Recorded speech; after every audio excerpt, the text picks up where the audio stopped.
మీకు physics chemistry కంటే science and technology ఎక్కువ చెప్తున్నాం.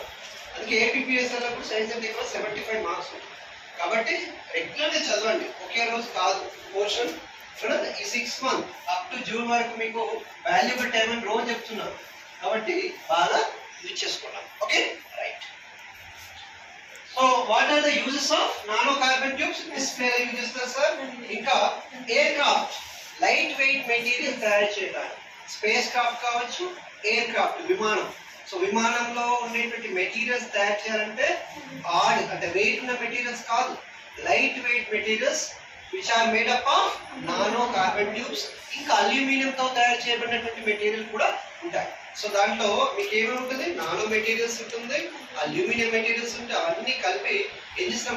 లైట్ వెయిట్ మెటీరియల్స్ తయారు చేయడం జరుగుతుంది. అందుకే లైట్గా ఉంటుంది ఆ మెటీరియల్స్ అని. ఓకే. సో అందులో కూడా మనము యూజ్ చేస్తాం. ఇంకా దేనికి యూజ్ చేస్తాం? మామూలుగా to prevent the damage cells, అంటే క్యాన్సర్ సెల్స్ ని కూడా అబ్జర్వ్ చేయడానికి, మానిటరింగ్ చేయడానికి కూడా మనం నానో కార్బన్ ట్యూబ్స్ ని యూజ్ చేయడం జరుగుతుంది మెడిసిన్. ఓకే. ఇది ఎస్టర్డే మనం నేర్చుకున్నాం. నెక్స్ట్ థర్డ్ వన్ ఏంటంటే graphene. Third material it's graphene.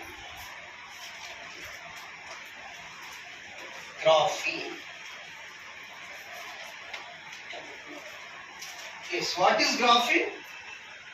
Basically it is a allotrope of carbon. Basically it is a carbon. Graphene and it's a carbon is atom.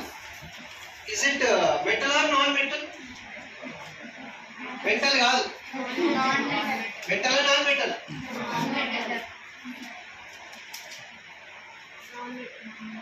Sure, non-metal. Metal కాదు, non metal. Carbon is a non metal. Atomic number ఎంత అని చెప్పాను?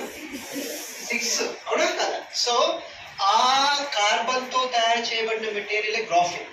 Even graphite కూడా నేను చెప్పాను, carbon is a universal element. Why sir? Most of the materials in the universe are made up of carbon. మీరు ఏదైనా తీసుకోండి, మీరు రాసే పెన్ను కావచ్చు, మీ పేపర్ కావచ్చు, కర్ర కావచ్చు, ఏదైనా తీసుకోండి అమ్మా, అది కార్బనే అవుతుంది. అవునా కదా? సో